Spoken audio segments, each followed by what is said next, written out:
टूट गया वो भी जो कलम था मेरे हाथ का, लिखते लिखते भी गया कागज ये निर्वाण का। अल्फाज भी कम पड़ गए गमों को छोटा जानकर, यूं हंस खेलना तुम्हारा इंसान को पत्थर मानकर। फिर क्या पूछते हो तुम पत्थर को मूरत मानकर, फिर क्या पूछते हो तुम पत्थर को मूरत मानकर। तो चलिए शुरू करते हैं। आज का टॉपिक है हमारा वैद्युत आवेश पार्ट 2। इसका पार्ट 1 मैंने पिछले वीडियो में डाल दिया है, आज पार्ट 2 की बारी आई। तो इसके लिए शुरू करते हैं।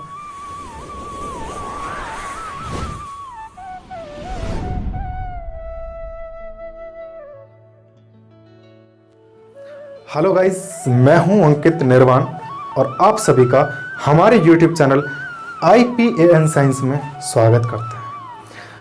आज हम बात करने वाले हैं वैद्युत आवेश यानी कि इलेक्ट्रिक चार्ज को किस तरीके से दूसरी बॉडी में ट्रांसफ़र किया जा सकता है।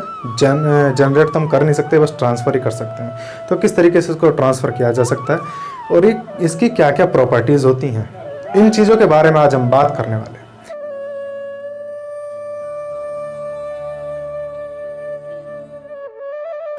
तो देखिए, सबसे पहले मैं अब आपको बताता हूँ आवेशन की विधियाँ यानी कि मेथड्स ऑफ चार्जिंग। तो देखिए, आवेशन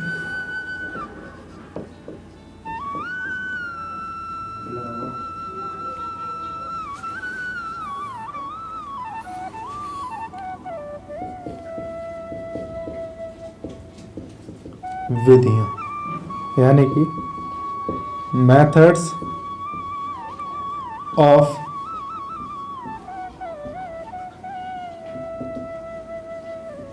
आपको एक बात बता दूं, इसमें जो मैंने मेथड्स में जो कैपिटल M बनाया है उसको जनरली हर कोई इसी तरीके से लिखता है जिस तरीके से मैंने लिखा है, जबकि ऐसे नहीं लिखा जाता। इसके लिखने का जो सही मेथड है वो होता है M। दोनों पैरों के साथ में उसके जो बीच की घुंडी है पूरी नीचे मैच होनी चाहिए, उसके इक्वल में होनी चाहिए। देखिए, मेथड की बात करते हैं। मेथड जो है 3 टाइप का होता है। तो सबसे पहले हम बात करते हैं कि चार्जिंग बाय फ्रिक्शन यानी कि घर्षण से आवेशन।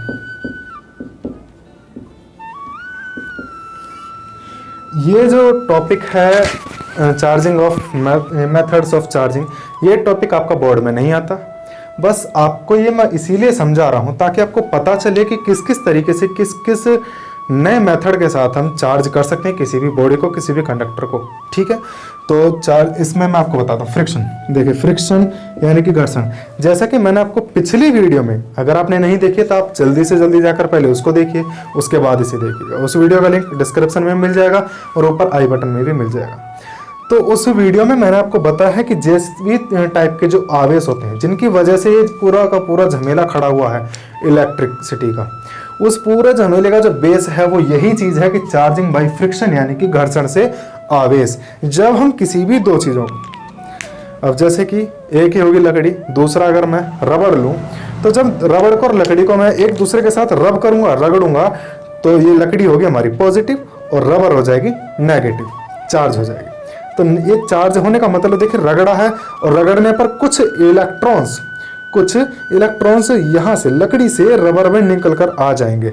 जब निकल कर आ जाएंगे तो ये हमारा पॉजिटिव और ये नेगेटिव। जहाँ से निकलते हैं वहाँ पॉजिटिव, जहाँ को जाते हैं वहाँ नेगेटिव, क्योंकि इलेक्ट्रॉन नेगेटिव होता है। जहाँ ज़्यादा हो जाएंगे वहीं नेगेटिविटी ज़्यादा हो जाएगी। अब ये आपको मैंने समझा दिया कि कभी भी जब रगड़ने से, कभी भी दो ऑब्जेक्ट्स को रगड़ने पर जब चार्जिंग होती है, आवेश ट्रांसफर होता है, तो उसको हम बोलते हैं चार्जिंग बाय फ्रिक्शन यानी कि घर्षण से आवेशन। दूसरा है हमारा इसका मेथड चार्जिंग बाय कंडक्शन यानी कि अगर मैं हिंदी की बात करूं तो देखिए चालन से आवेशन। जिस तरीके से आपको नाम से पता चल गया होगा चालन, जैसे कहते हैं ना किसी का चाल चलन, उसी तरीके का है कि चालन से आवेशन। यानी कि यहाँ पर कोई भी दो ऑब्जेक्ट एक दूसरे के टच में लेकर आए जाएंगे, ना तो वे रगड़े जाएंगे ना उनको कुछ किया जाएगा, बस टच में लेकर आने हैं। और चाहे आप 1 सेकंड के टच के लिए हो गया, इसी से चार्ज हो जाएगा। और वो किस तरीके से होगा देखिए, उनमें से ये हमारे पास एक ऐसा ऑब्जेक्ट है जिस पर कोई चार्ज नहीं है। कोई भी चार्ज नहीं होने का मतलब इतना मत समझ लेना कि इसमें इलेक्ट्रॉन नहीं, हर चीज़ इलेक्ट्रॉन से बनी है। इसमें चार्ज नहीं है, यानी कि इसमें ना तो इलेक्ट्रॉन निकाले गए हैं ना ही इसमें डाले गए हैं, तो इसीलिए इस पर कोई चार्ज नहीं है। न्यूट्रल कंडीशन है, उदासीन स्थिति है। इसके पास हमने इसमें चार्ज किया हुआ है। अगर मैं इसको पॉजिटिव चार्ज करूं और इसके साथ टच कर दिया इस तरीके से, तो टच करते ही इसमें से अगर पॉजिटिव है तो इसके ऑब्जेक्ट यानी कि इस प्लास्टिक से जो ऑब्जेक्ट इलेक्ट्रॉन निकल करके इसमें चले जाएंगे, तो ये भी पॉजिटिव और ये भी पॉजिटिव रहेगा। तो जिस टाइप का हमारा पहला ऑब्जेक्ट होगा जो कि चार्ज करेगा, तो दूसरा वाला ऑब्जेक्ट भी उसी टाइप का ही चार्ज होगा। अगर ये पॉजिटिव है तो ये भी पॉजिटिव चार्ज होगा कंडक्शन में। ठीक है, हमारा जो सबसे पहला था फ्रिक्शन, यानी कि फ्रिक्शन वाली कंडीशन में था कि एक पॉजिटिव होगा और एक नेगेटिव होगा। कब? जब हम उनको रगड़ेंगे। कंडक्शन में है जिस टाइप का ये होगा, अगर ये पॉजिटिव है तो ये भी पॉजिटिव चार्ज होगा, और अगर ये नेगेटिव चार्ज है तो ये भी नेगेटिव चार्ज होगा।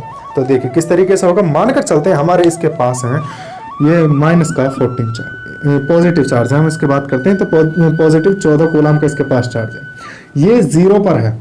जैसे ही मैं इसको टच करूंगा तो बराबर इक्विलिब्रियम कंडीशन में आने की कोशिश करेंगे, यानी कि प्लस का 14 प्लस का 0/12, तो कितना हुआ? प्लस का 7, यानी कि प्लस का 7 इस पर चार्ज आ गया और प्लस का 7 ही इस पर चार्ज आ गया। ये पॉजिटिव ही रहा और ये भी पॉजिटिव ही रहेगा, इस बात का ध्यान रखना। अगर ये नेगेटिव होगा तो ये भी नेगेटिव चार्ज होगा। तीसरी जो कंडीशन आती है, तीसरी कंडीशन आती है हमारी चार्जिंग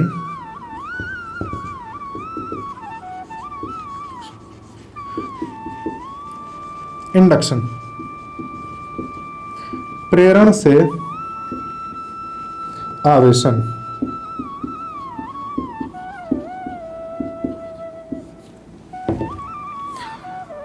अगर आप शहर से हैं तो भी आपने सुना होगा, और अगर आप विलेज से, गांव से बिलोंग करते हैं तो आपने भी सुना होगा, आपने तो अक्सर ही सुना होगा कि खरबूजे को देखकर खरबूजा रंग बदलता है। और तो मौसम भी खरबूजे का ही चल रहा है इत्तेफाक से, तो यानी कि खरबूजे को देखकर खरबूजा रंग बदलता है। तो इसका मतलब क्या है कि खरबूजा जब भी रंग बदलता है, एक ये हो गया, दूसरा यहाँ हो गया, इसको देखकर इसने रंग बदल लिया, यानी कि बिना टच करे, एक दूसरे से कोई लेना देना नहीं, टच नहीं करा, लेकिन फिर भी अगर ये चार्ज है तो ये भी चार्ज हो जाएगा। तो इस टाइप के हमारा चार्जिंग को चार्जिंग बाय इंडक्शन बोला जाता है। और ये होता कैसे है तो वो देखिए। सपोज दैट मेरे पास एक ऐसा ऑब्जेक्ट है जिसके पास कोई भी चार्ज नहीं है, और ये मैंने यहाँ स्टैंड पर रखा हुआ है। ये एक ऑब्जेक्ट है, इसके पास कोई भी चार्ज नहीं है। मैं एक ऐसी रोड लेकर आता हूं जिसके पास पॉजिटिव चार्ज होगा, इस छड़ी ये जब तक ये दूर है इसके पास कुछ नहीं, लेकिन इतना तो आपको पता ही है कि ये एटम से मिलकर बना है, और हर एटम में इलेक्ट्रॉन और प्रोटॉन होते हैं, यानी कि इसमें इक्वल क्वांटिटी में प्लस माइनस होंगे, हर इक्वल कंडीशन में मिलेंगे आपको ये। अब देखिए बराबर बैठे या नहीं बैठे हैं इसका तो बाद में हिसाब लगाते रहना, मैं बस समझाने का बता रहा हूँ आपको। इसमें प्लस और माइनस इक्वल क्वांटिटी में होंगे, जिसकी वजह से प्लस और माइनस एक साथ अगर हम ऐड कर देंगे तो 0 आ जाएगा, यानी कि इसके पास अब न्यूट्रल कंडीशन है, इसके पास कोई चार्ज नहीं। जैसे ही मैं इस रोड को इसके पास लेकर आता हूं और यहां से टच नहीं करा रहा, तो फिर भी ये क्या काम करेगा कि चार्ज का एक प्रॉपर्टी होती है चार्ज की कि वो अपने से दूसरे चीज को अट्रैक्ट करता है। अगर वो खुद पॉजिटिव है तो नेगेटिव को अट्रैक्ट करेगा, और अगर नेगेटिव है तो पॉजिटिव को अट्रैक्ट करेगा। ये रियल लाइफ से भी बिलोंग करता है। जिस तरीके से आप समझ गए होंगे इतना तो कि रियल लाइफ से किस तरीके से कि एक दूसरी कंडीशन का कोई पर्सन एक अपने से अलग कंडीशन को ही अट्रैक्ट करेगा, ठीक उसी तरीके से है कि ये पॉजिटिव है तो सारे जितने भी इसके अंदर नेगेटिव हैं उन सभी को एक तरफ कर देगा, और ये जितने भी इसके पॉजिटिव हैं उन सबको एक तरफ कर देगा। और एक तरफ होने के बाद जो हमारी कंडीशन बनकर आएगी वो इस तरीके से बनकर आएगी कि यहाँ तो सारे नेगेटिव हो जाएंगे और यहाँ इसके पॉजिटिव हो जाएंगे। अब अगर हम इनको किसी भी तरीके से पॉजिटिव को यहाँ से एक वायर कनेक्ट करके अर्थ से दे दें तो सारे पॉजिटिव निकल जाएंगे और ये हो गया हमारा नेगेटिव चार्ज। नेगेटिव चार्ज हो गया बिना टच करे। तो ये हो गया हमारा इंडक्शन से। कभी भी ऐसा कोई वर्ड आए, प्रेरण या इंडक्शन, कोई ऐसा वर्ड आए तो समझ जाना कि वही कहावत होगी कि खरबूजे को देखकर खरबूजा रंग बदलता है, यानी कि बिना टच करे इलेक्ट्रिसिटी या चार्ज जो भी कुछ है वो बिना टच करे यहाँ से वहाँ फ्लो हो रहा है। ठीक है, अब मैं इसकी बात करता हूँ प्रॉपर्टीज के बारे में, यानी कि fundamental properties of electric charge, आवेश की, वैद्युत आवेश के मूलभूत गुण। तो इसके पहले इसको मिटा देता हूँ।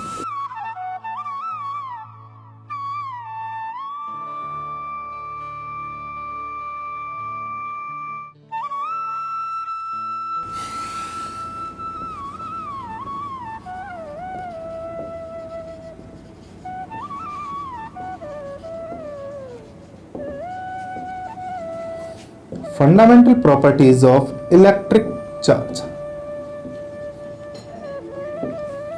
यानी कि वैद्युत आवेश के मूलभूत गुण।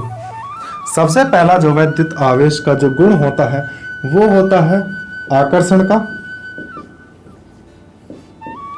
और प्रतिकर्षण का।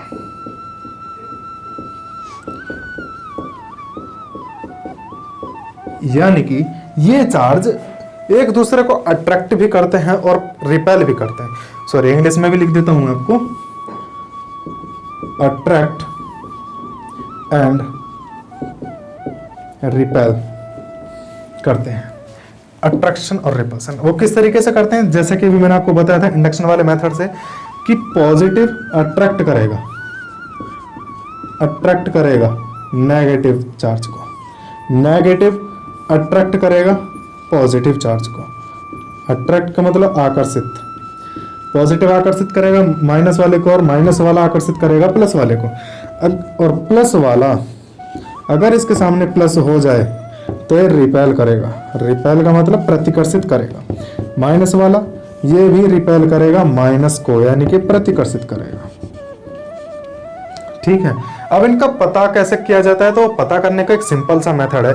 एक बॉक्स ले लीजिए कांच का, यहाँ पर एक बॉल रख लीजिए जो कि मेटल की हो, कंडक्टर हो पूरा इलेक्ट्रिसिटी का, ये पूरा रबर का होना चाहिए। इसके अंदर और इस तरीके से एक छोटी सी डंडी नुकीली सी निकाल देंगे। इस पर क्या करना है, एक कागज का टुकड़ा या फिर स्वर्ण झिल्ली बोलते हैं इसको, गोल्डन लीफ या गोल्ड लीफ, हिंदी में अगर लिखें तो होता है स्वर्ण पत्र, गोल्ड लीफ। इसको गोल्ड लीफ को इस तरीके से इस शेप में ऐसे करके छोटी सी काट करके यहाँ इसके ऊपर लटका देते हैं। अब अगर मैं ये मानकर चलो कि इस डस्टर में चार्ज है और मैं इसको इससे गोले से टच कर दूंगा, इस फेयर से टच कर दूंगा, तो अगर इसके अंदर कोई भी चार्ज होगा तो जब ये इस पर लटकी हुई होगी तो इनके बीच ये दूर हटना स्टार्ट हो जाएगी, रिपल्सन होगा। क्यों होगा, क्योंकि अगर इसके अंदर पॉजिटिव होगा तो पॉजिटिव ही फ्लो होकर आएगा, पॉजिटिव ही इस वाले एंड पर और इस वाले एंड पर आएगा।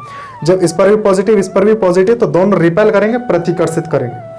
अगर इसके अंदर नेगेटिव होगा तो सेम कंडीशन होगी, ये भी नेगेटिव और ये भी नेगेटिव, एक जैसे हो गए, रिपेल करेंगे, प्रतिकर्षित करेंगे। इसी चीज से हम पता कर सकते हैं कि किसी भी कंडक्टर में, किसी भी ऑब्जेक्ट में चार्ज है या नहीं है। ठीक है, और हाँ एक बात नोट कर लेना या याद रख लेना कि कभी भी हम चार्ज के होने या ना होने के बारे में पता करेंगे तो सिर्फ और सिर्फ रिपल्सन से ही पता कर पाएंगे। रिपल्सन यानी कि प्रतिकर्षण से ही पता कर सकते हैं, आकर्षण से नहीं कर पाएंगे, क्योंकि आकर्षण के लिए दो आवेशों की जरूरत होती है जो कि इस कंडीशन में बनाना अलग संभव ही नहीं। और दूसरा, इसमें एक ही चार्ज एक टाइम पर होगा, दो आवेश नहीं हो सकते, पॉजिटिव और नेगेटिव एक साथ इसमें नहीं हो सकते। इलेक्ट्रॉन प्रोटॉन हो सकते हैं लेकिन चार्ज एक साथ नहीं हो सकते। ठीक, आगे बात करते हैं। ये होगी थी हमारी पहली कंडीशन इसकी। दूसरी होती है इसके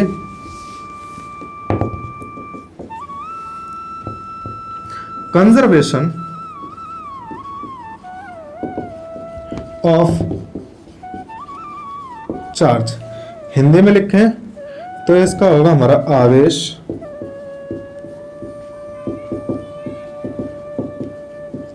का संरक्षण, आवेश का संरक्षण, कंजर्वेशन ऑफ चार्ज। यानी कि कंजर्वेशन, संरक्षण से तो आप पता लगा ही चुके होंगे कि कोई भी चीज़ एकदम फिक्स रहना, ना तो उसको जनरेट कर सकते, ना ही डिस्ट्रॉय कर सकते, ना ही उसका विनाश कर सकते, ना ही उसको हम उत्पन्न कर सकते। तो चार्ज भी सेम ऐसा ही है।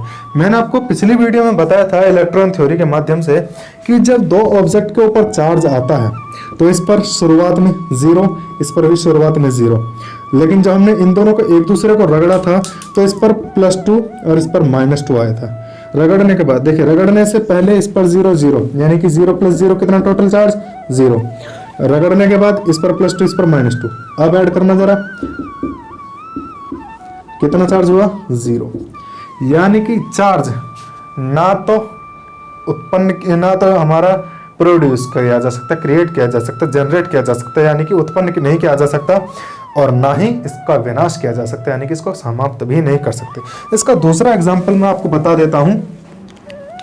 दूसरा एग्जाम्पल जो होता है वो होता है, देखिए, एक तो होता है पेयर प्रोडक्शन का, पेयर प्रोडक्शन का, यानी कि युग्म उत्पादन, युग्म उत्पादन। अब अगर कोई गामा फोटोन जिसकी एनर्जी 1.02 मेगा इलेक्ट्रॉन वोल्ट की हो, वो गामा फोटोन को अगर किसी न्यूक्लियस के पास लेकर आया जाए और न्यूक्लियस उसको अट्रैक्ट कर ले अपनी तरफ, तो उसमें विलीन हो जाने पर इस गामा फोटोन, गामा जो है ये गामा टूट जाता है, विनाश हो जाता है पूरी तरीके से इसका। और विनाश होने के बाद जो निकल कर आता है हमारा, वो आता है पॉजिट्रॉन और इलेक्ट्रॉन। ये तो हो गया हमारा पॉजिट्रॉन, दूसरा हो गया हमारा इलेक्ट्रॉन। इसका दूसरा एग्जांपल भी ऐसे ही होता है, इसी टाइप का होता है। इसका नाम होता है हमारा पेयर एनिहिलेशन, यानी कि युग्म विनाश। इलेक्ट्रॉन को और पॉजिट्रॉन को जब एक दूसरे के साथ पास लेकर आया जाता है, क्रिया कराई जाती है, तो इनसे गामा फोटोन निकलता है, गामा फोटोन निकलते हैं। ये हो गया हमारा, मैं इसको लिख देता हूं गामा फोटोन। इंग्लिश में लिखूं तो देखिए यहां पर हो जाएगा GAMM, गामा फोटोन। इनकी एनर्जी होती है इतनी। अब देखिए यहाँ पर 0, यहाँ पर 0, 0 0 0, यहाँ पर -1 + 1, यानी कि ये भी 0, यहाँ पर 0 प्लस और माइनस ये भी 0। तो 0 0 इसका मतलब ये है कि ना तो इसको जनरेट किया जा सकता और ना ही इसको डिस्ट्रॉय किया जा सकता, यानी कि इसको उत्पन्न भी नहीं करा जा सकता और ना ही आवेश को विनाश किया जा सकता आवेश का। ठीक है, आगे चलते हैं। तीसरा पॉइंट हमारा,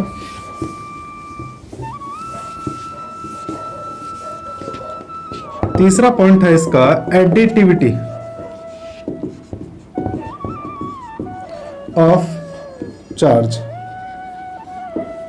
हिंदी में लिखें योज्यता, सॉरी आवेशों की योज्यता,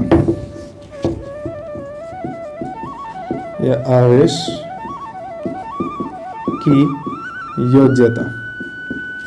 एडिटिविटी से आप समझ गए होंगे कि ऐड ही करना है, यानी कि अगर किसी भी बहुत सारे हमारे पास ऐसे एटम हो जिनके पास अलग अलग चार्ज हो और वो सारे एटम मिलकर एक पूरा एक सिस्टम बनाते, तो सिस्टम का पूरे का चार्ज निकालना हो तो हम इस तरीके से निकाल सकते हैं, कैपिटल Q करके कि +Q1 +Q2 -Q3 -Q4 +Q5, इस तरीके से चलता रहेगा। यहाँ पर प्लस, यहाँ पर माइनस, ये इस तरीके से किए गए हैं कि अगर पॉजिटिव चार्ज है तो पॉजिटिव आएगा, पॉजिटिव तो पॉजिटिव, अगर नेगेटिव चार्ज है तो नेगेटिव, नेगेटिव चार्ज है तो नेगेटिव, अपने साइन के साथ आएगा। यानी कि इनको सीधा सीधा अगर कहें तो एल्जेब्रिक सम में लिखा जा सकता है, इसको लिखा जा सकता है बीजगणितीय योग। बीजगणितीय योग, बीजगणितीय योग का मतलब सीधा सीधा होता है कि प्लस और माइनस सीधे सीधे रखो और जोड़ लो। ठीक है, इस तरीके से इनको कर सकते हैं। अगला इसका जो मेन इंपॉर्टेंट है वो है क्वांटाइजेशन। क्वांटाइजेशन ऑफ चार्ज, आवेश का क्वांटीकरण।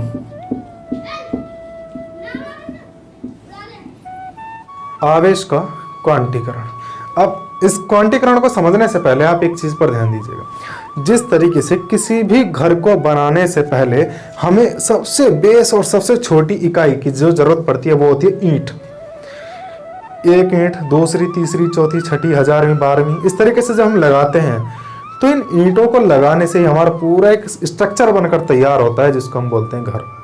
ठीक उसी तरीके से किसी भी एटम में जो भी चार्ज आता है, जो भी आवेश आता है, उसकी जो फंडामेंटल जो बेस यूनिट है सबसे छोटी, वही होती है हमारी इलेक्ट्रॉन। क्या होती है? इलेक्ट्रॉन। इसको रिप्रेजेंट किया जाता है ई से। ठीक, यानी कि किसी भी वस्तु पर, किसी भी चालक पर जो भी आवेश होगा वो इलेक्ट्रॉन का पूर्ण गुणक होगा। यानी कि अगर हम कहें तो कंप्लीट इंटीजर होगा, पूर्ण गुणक होगा। एन हमारा रिप्रेजेंटेशन करता है, जैसे कि 1 2 3 4 नेचुरल नंबर जो भी होंगे वही होगा। किसी भी चीज पर आवेश होगा वो पहले इलेक्ट्रॉन के आवेश के पूर्ण गुणक के बराबर होगा। यानी कि ऐसा कभी नहीं होगा कि ये हो गया भैया 2/3 इलेक्ट्रॉन हो गया या 1.02 इलेक्ट्रॉन हो गया, ऐसा कभी भी नहीं हो सकता। हमेशा कंप्लीट इंटीजर निकल कर आएगा, पूर्ण गुणक आएगा। 1 से लेकर के इनफाइनाइट तक के जो नंबर होंगे नेचुरल नंबर, सीधे सीधे 1 2 3 4 5 6 इंटीजर जो भी होंगे वो होगा। ठीक है, अब इसी चीज का एक हमारे अगर कहें कि एक्सेप्शन, इसी चीज का अगर एक्सेप्शन हम कहें तो वो होता है, 2 साइंटिस्ट थे जिन्होंने इस चीज को अलग तरीके से परिभाषित किया। वो था कि गोलमैन और ज़्वांग ने, गोलमैन में नाम लिख देता हूं आपके लिए, गोलमैन, और यह है दूसरा हमारा ज़्वांग। इन दोनों ने कुछ इससे आवेश से भी छोटी चीज बताई थी जो कि क्वार्क बोला जाता है, जिनको क्या बोला जाता है? क्वार्क। हिंदी में लिखें तो इस तरीके से लिखा जाता है, क्वार्क। उन्होंने बताया था कि कोई भी इलेक्ट्रॉन हो, प्रोटॉन हो, न्यूट्रॉन हो, इनको क्वार्क में पार्ट किया जा सकता है, इनको डिवाइड सेपरेट किया जा सकता है। और वो क्वार्क जो हैं वो होते तो नॉर्मली 6 टाइप के हैं, लेकिन इस्तेमाल हम 3 टाइप के ही करते हैं। तो 6 टाइप के देखिए मैं आपको बता देता हूँ। टॉप क्वार्क, बॉटम क्वार्क,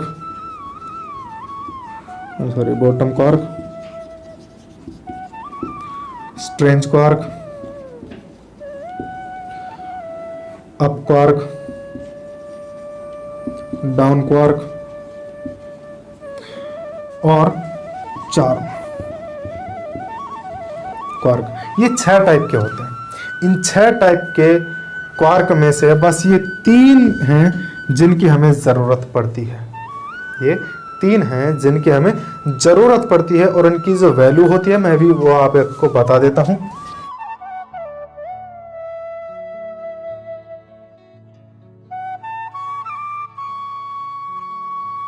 इनमें से अप क्वार्क, चार्म क्वार्क और टॉप क्वार्क, इनकी जो वैल्यू होती है वो होती है +2/3e, +2/3e। दूसरी होती है, और इन तीनों को एक कंबाइंड फॉर्म में अगर हम कहते हैं तो वो कहते हैं कि अप टाइप क्वार्क। दूसरा होता है हमारा, ये बाकी के बचे हुए हो गए हमारे down down quark, strange quark, bottom quark.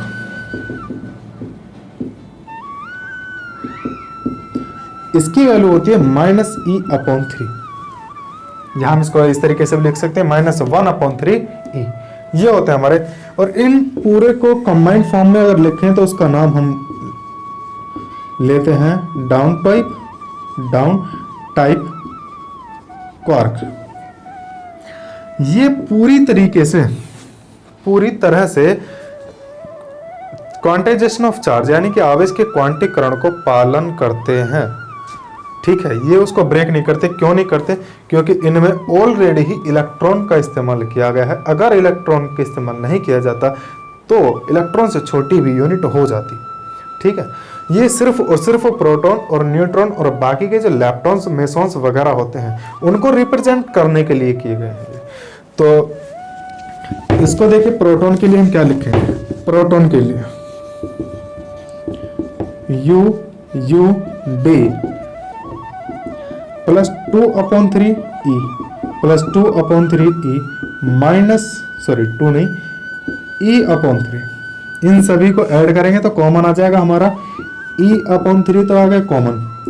2 + 2 - 1 कितना बचा? 2 और 2 4 में से 3 गया, यानी कि 3/e, यानी कि पॉजिटिव का e बचा हमारा। प्रोटॉन को हम इस तरीके से बता सकते हैं कि E पॉजिटिव बच गया। न्यूट्रॉन के लिए देखते हैं। न्यूट्रॉन के लिए इसको लिखा जाता है, देखिए ऊपर लिख देता हूं, आपको नीचे नहीं दिख रहा होगा तो न्यूट्रॉन के लिए लिखा जाता है UDD। इसका मतलब लिखेंगे इसको हम +2/3e -e/3 -e/3 कॉमन ले लेंगे e/3 को, तो प्लस का 2 माइनस का 1 माइनस का 1, यानी कि 2 - 1 बचा 1 और 1 - 1 बचा 0, यानी कि 0 की जब हम इसे मल्टीप्लाई करेंगे तो आएगा 0। इस पर हमारा कोई चार्ज नहीं होता, ये न्यूट्रॉन बिल्कुल न्यूट्रल कंडीशन में होता है। तो ये यहाँ पर हमारा पूरा इलेक्ट्रिक चार्ज कंप्लीट हो गया। अब इससे आगे जब हम बात करेंगे तो वो बात करेंगे इनके अट्रैक्शन फोर्स वगैरह की, और उसी के ऊपर जो भी हमारी कैलकुलेशन चलती है उसके ऊपर। ठीक है, तो हमारे इसी चैनल पर बने रहिएगा और ज़्यादा से ज़्यादा बच्चों को बताइएगा कि एक फिजिक्स का चैनल स्टार्ट हो चुका है और कुछ ही दिनों में मैथ भी स्टार्ट होगा। तो आप ज़्यादा से ज़्यादा शेयर कीजिएगा, लाइक कीजिए, कमेंट करके मुझे बताइए, नए नए सजेशन दीजिए कि मैं किस तरीके से आपको और सेटिस्फाई कर सकता हूँ। तो आज के लिए इतना ही काफ़ी। जय हिंद, जय भारत।